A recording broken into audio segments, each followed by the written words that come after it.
البنت اللي تدخل المطبخ وتساعد أمها في إحضار الفطور وتساندها وتساعدها، أرفع لكم العقاب والله العظيم، أنتم تاج على الرأس.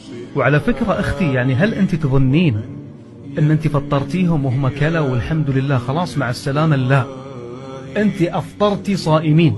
إذا كان في البيت 5 صائمين أنت حصلتي على أجر ال5، ما في شيء يضيع عند الله. ويقول النبي صلى الله عليه وسلم: من فطر صائما كان له مثل أجره.